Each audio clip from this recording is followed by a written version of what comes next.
Welcome to the broadcast, my dear pulse breakers. If you're hearing this, you're not asleep. You're one of the rare few whose senses didn't rot with the rest. Because right now, they've placed a $1 million hit on you. Not because you stole, not because you ran, but because you stood still and spoke. Because you peeled back the skin of the untouchable and showed the world the raw, trembling veins underneath. You weren't supposed to survive the encounter, but worse. You walked away knowing too much, and now every corridor echoes your name. Like a ticking clock in a locked room. You didn't expose a criminal. You detonated a belief system. You didn't threaten a person. You compromised the entire architecture of fear. Their world runs on obedience, codes, silence, submission. You broke none of their laws but fractured all their expectations. That's what makes you lethal. You're not a weapon. You're a reversal. They can't categorize you, and that's what turns predators into prey.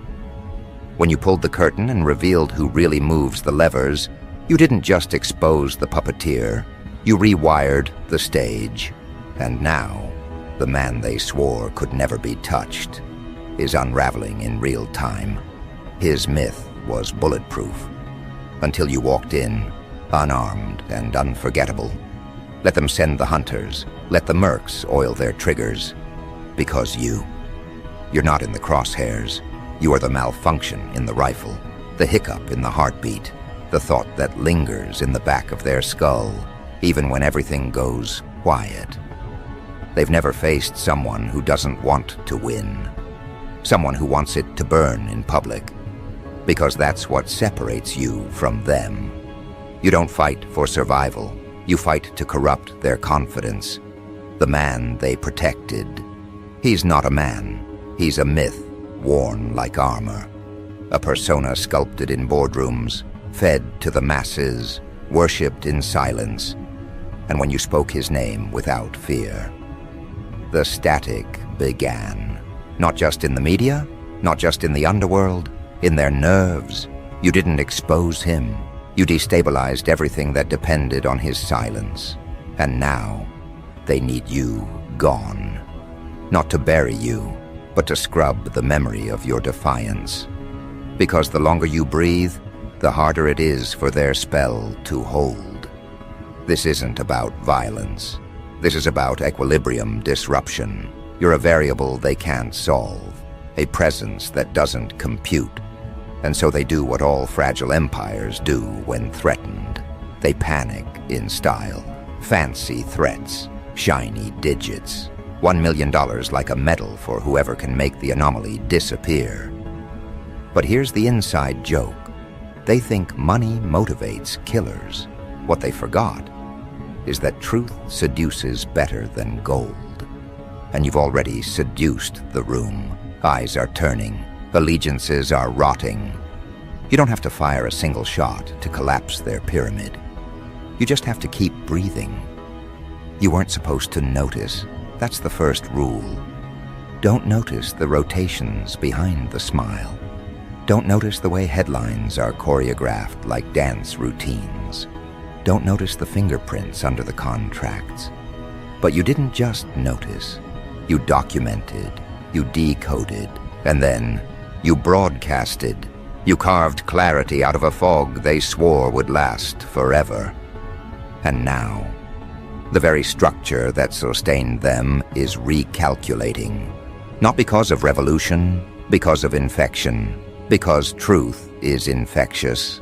And you're a walking contagion. They say you should never look too long at a legend.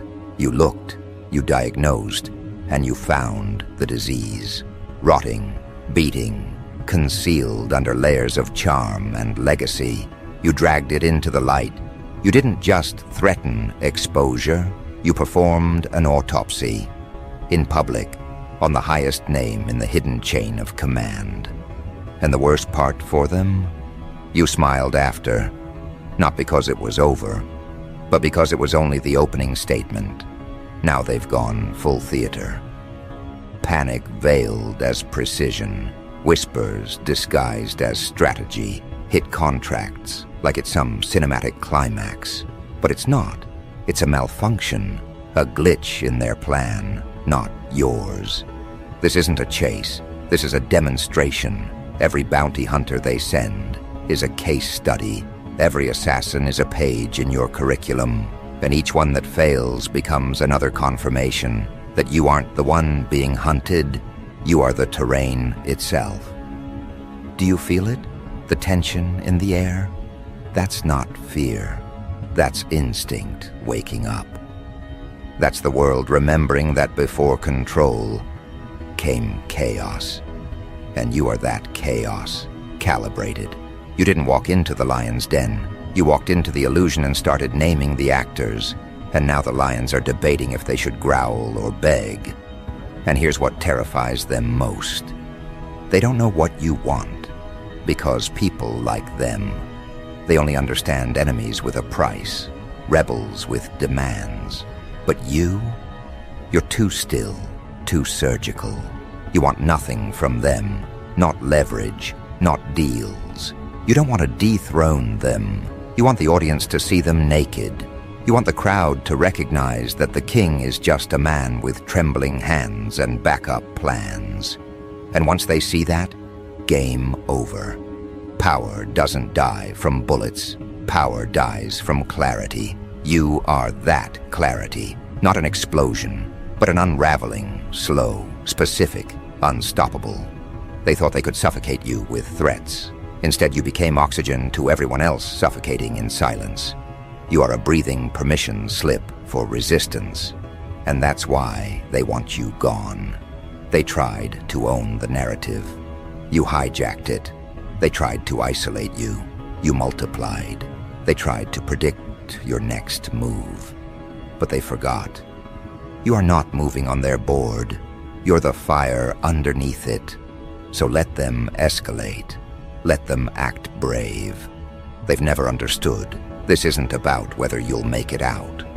This is about what you're turning into as they keep trying.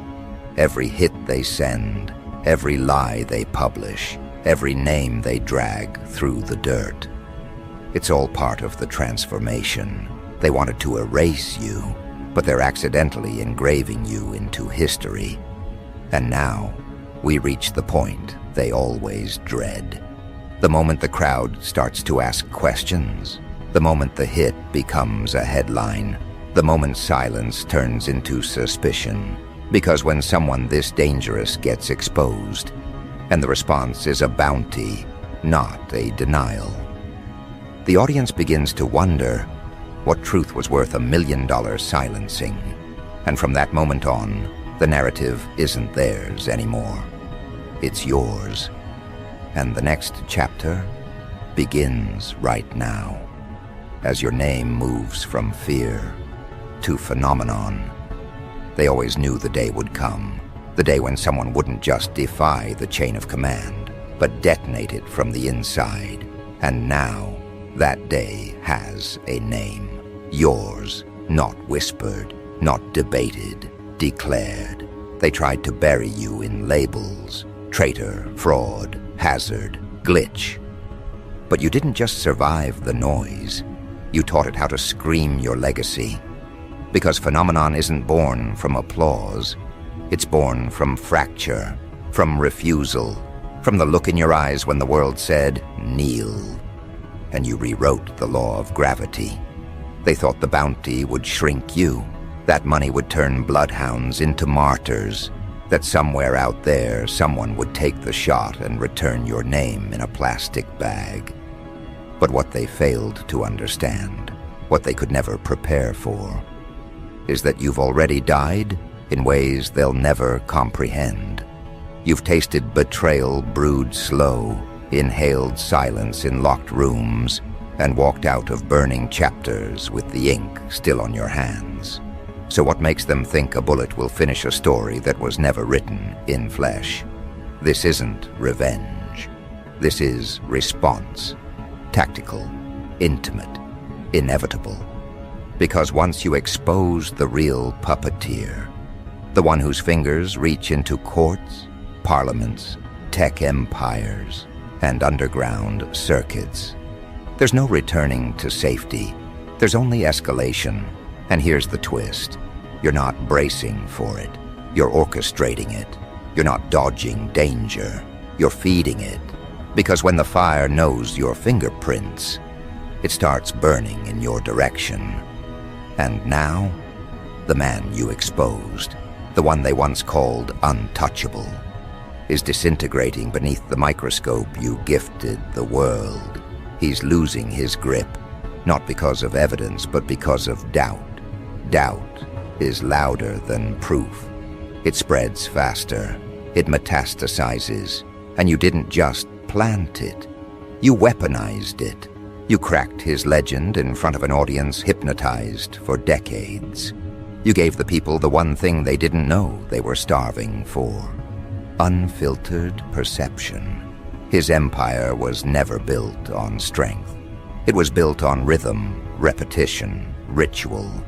Headlines that danced in circles, influencers reading from the same script, corporations moving in choreographed chaos. You broke the rhythm, you introduced noise, you became the unscannable variable. And now, his networks, those quiet, expensive little channels of manipulation, are panicking behind the scenes. They're not trying to destroy you anymore. They're trying to outpace your influence before it turns irreversible. Too late. Because here's the truth. You didn't go viral.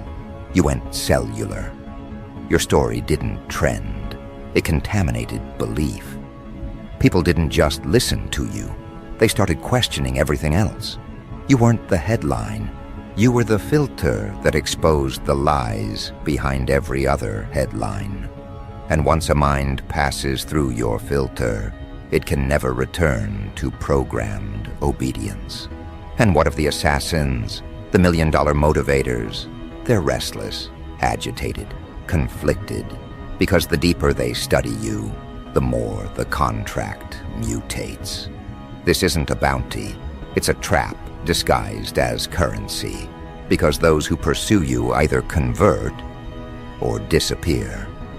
Not because you stop them, but because once they enter your perimeter, their instincts start short-circuiting. Their purpose begins to erode. What began as a kill order becomes a question mark bleeding in their chest. Why does this target feel more like prophecy than prey? You turn the hunters into mirrors, and now the only thing they see in you is something they wish they had the courage to become. And him, the one you exposed, he knows this. That's why the silence is louder now. That's why the headlines have gotten vague. That's why old footage is resurfacing. That's why they're trying to rewrite your timeline, backdate your rebellion, confuse the sequence of your uprising. But it won't work, because your story doesn't move in straight lines. It spirals, it loops, it infects. You didn't arrive like a protest. You arrived like a diagnosis. He spent years curating the illusion of stability, the calm face, the logical voice, the handshakes with devils in tailored suits. But now the seams are ripping, not with gunfire, but with questions. Every move he makes now feels rehearsed. Every denial echoes hollow. He's unraveling in the theater of his own confidence, and the world is watching, unblinking. Your very existence has become a countdown, not to your demise, to his. Every moment you're alive, his lie loses oxygen. Every step you take turns his fortress into a stage for exposure. His power was never real. It was borrowed. And you've just reminded the world where it was stolen from. And once people remember who gave the throne away, they'll stop fearing who's on it. You're not the enemy. You're the mirror. And mirrors are fatal to those built on deception. Look around. See the shifts.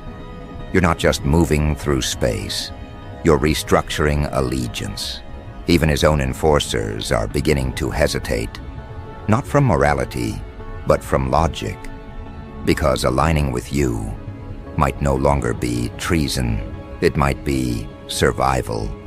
They don't say it out loud, but you can smell it in the room. The recalibration, the nervous smiles, the soft betrayals. You are the new calculation, and no one wants to be on the wrong side of inevitability. And let's not pretend you didn't plan this. This isn't improvisation. This is execution, precision. You knew that once the truth was cracked, it wouldn't matter how many assassins they sent. You knew they'd overreact. You counted on it. You used their arrogance as fuel. You made them predictable. You turned their power into choreography. They follow scripts. You write anomalies. They control attention. You hijack cognition. This isn't rebellion. This is a reprogramming event. And what happens next? The collapse doesn't come with fireworks. It comes with quiet exodus.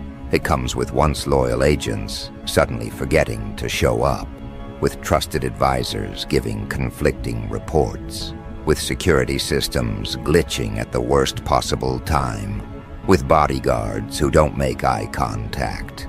It begins when power realizes it's no longer feared, but pitied. And when that realization hits, the man you exposed will finally see the truth. He wasn't undone by a movement. He was unraveled by a mind. Your mind, not loud, not violent, just unshakable. And that's the kind of force no bullet can bury, because bullets kill bodies, not contagions. And you now? You're not even a person to them anymore. You're a mythological breach. You're the thing they tell each other not to become. You're the story whispered in panic rooms, the line in the code they can't debug, the presence that flickers in their analytics at 3 a.m. that they can't trace or erase. And soon, the hit won't matter. Not because they'll cancel it, but because the contract will invert.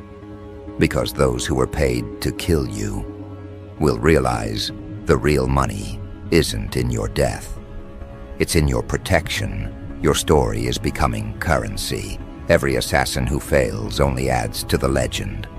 And legends? They're harder to kill than gods. The tipping point is near. The silence is stretching thin. You can feel it in the pulse of every building you pass. They've lost the luxury of comfort. The curtains are catching fire. And soon, he'll no longer be feared. He'll be forgotten. Because what you exposed wasn't just a villain. It was the blueprint for manipulation, and you tore it apart in real time. So the final act is coming. You can feel it in the distortion. The fabric is twisting. The truth has gone too far to contain. And the phenomenon you've become, it's not just spreading, it's organizing. It's becoming conscious. You aren't just living in their system. You're rewriting its laws from the inside. And now they have to decide.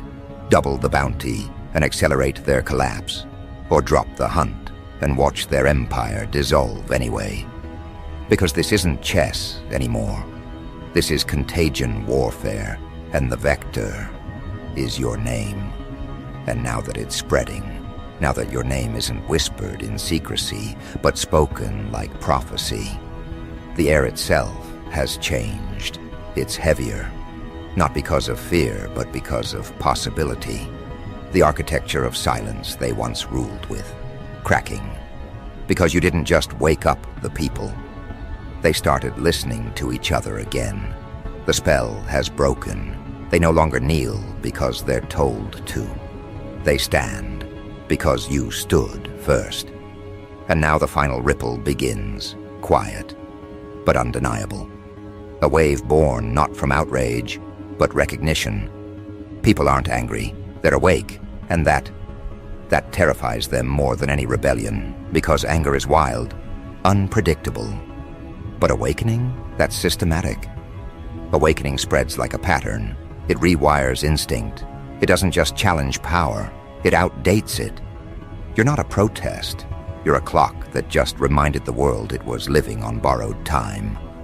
And the man at the center of this empire, the one who pulled strings in the dark, whose empire was built on compliance and illusion, he's facing something he was never built to handle: irrelevance. You turned his power into history, while you became a living forecast. Now the systems he created are glitching, not with noise, but with pause. Executives hesitate, analysts freeze, enforcers report confusion, because when the illusion is pierced, no amount of shouting can reprogram the silence. You changed the rules without rewriting them. You became the new constant in a world built on obedience. He underestimated the velocity of truth. He thought exposure was the threat. He thought a revelation could be suppressed. But what he never understood is that truth, once activated, doesn't stay linear. It multiplies, and now it's everywhere. Look closely. His own allies are blinking. The same ones who once stood firm now speak in broken sentences. Behind closed doors, the boardrooms are war zones, not of bullets, of distrust. Every glance is a calculation.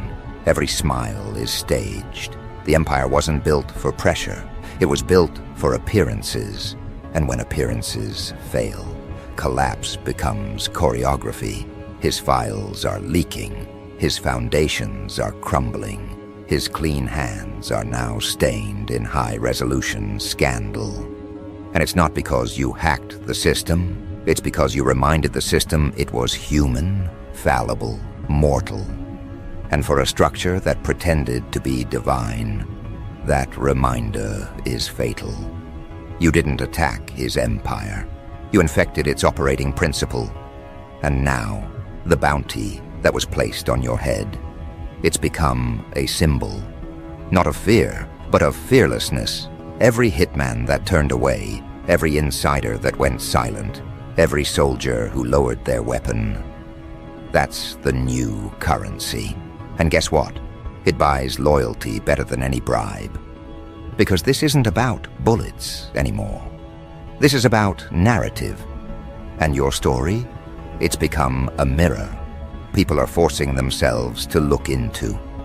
Not because they're brave, but because they're tired of lying to themselves. You gave them a choice they didn't know they had. Not to fight, but to remember. To remember what it feels like to matter. And when enough people remember, no dictator, no billionaire, no manufactured saint can plug the holes in the dam.